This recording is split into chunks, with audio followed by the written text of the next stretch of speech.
Hello everyone, I hope all are feeling well. और इस video में हम लोग न्यूक्लियोसाइड्स और न्यूक्लियोटाइड्स इन दोनों के बारे में जानेंगे। आखिर न्यूक्लियोसाइड्स क्या होता है और न्यूक्लियोटाइड्स क्या होता है। क्या है कि आपके एग्जाम में भी पूछा जा सके। न्यूक्लियोसाइड्स वे अणु होते हैं जो एक न्यूक्लियो बेस को राइबोज या डीऑक्सी राइबोज रिंग से जोड़कर बनते हैं। इनके उदाहरण है cytidine C, uridine U, adenosine A, guanosine G और थाइमिडिन टी शामिल है। न्यूक्लियोसाइड्स को कोशिश में विशिष्ट कंसेस द्वारा फॉस्फोराइलेट किया जा सकता है, जिसे न्यूक्लियोटाइड्स कहा जाता है। अगर फिर से इसको बोले तो न्यूक्लियोसाइड्स को कोशिका में विशिष्ट किनेसेस द्वारा फॉस्फोराइलेट किया जा सकता है, जिसे न्यूक्लियोटाइड्स का उत्पादन होता है। डीएनए और आरएनए दोनों पॉलीमर हैं जो मोनोक्यूलोटाइड्स की दोहराई जाने वाली संरचनात्मक इकाई तथा मोनोमर से पॉलीमरेज एंजाइम द्वारा इकट्ठे किए गए लंबे रैखिक अणुओं से बने होते हैं।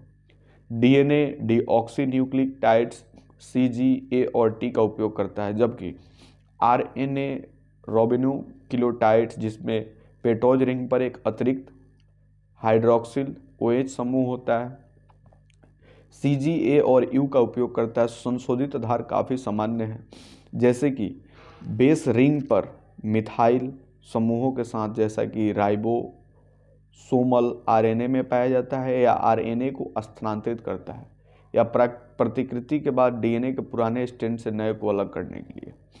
प्रत्येक न्यूक्लियोटाइड एक चक्रीय नाइट्रोजन बेस या एक पेंटेज और 1 से 3 फॉस्फेट समूहों से बना होता है।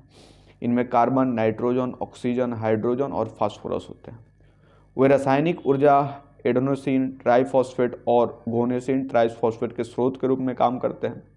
सेलुलर सिग्नलिंग चक्रीय गोनोसिन मोनोफॉस्फेट और चक्रीय एडेनो मोनोफॉस्फेट में भाग लेते हैं, और एंजाइमी प्रतिक्रियाओं कोएंजाइम एवं flavin adenine dinucleotide, flavin mononucleotide और महत्वपूर्ण सहकारकों में शामिल होते हैं।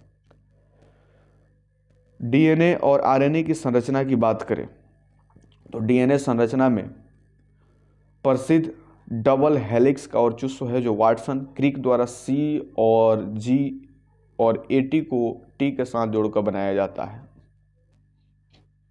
इसे बी फॉर्म डीएनए के रूप में जाना जाता है, और ये डीएनए की सबसे अनुकूल और सामान्य स्थिति है। इसकी अत्यधिक विशिष्ट और स्थिर आधार युग्मन विश्वसनीय अनुवांशिक सूचना भंडारण का आधार है। डीएनए कभी कभी एकल स्ट्रैंड के रूप में हो सकता है। अक्सर सिंगल स्ट्रैंड बाइंडिंग प्रोटीन द्वारा स्थिर होने की आवश्यकता होती है, या ए फॉर्म या जेड फॉर्म हेलीकॉप्टर के रूप में, और कभी कभी डीएनए प्रतिकृति के द्वारा हॉलिड जंक्शनों पर क्रॉसओवर जैसे अधिक जटिल 3D संरचनाओं में भी हो सकता है।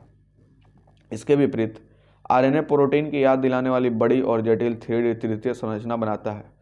साथ ही स्थानीय रूप से मुड़े हुए क्षेत्रों के साथ ढीले एकल स्ट्रैंड बनाता है, जो मैसेंजर आरएनए अणुओं का निर्माण करते हैं।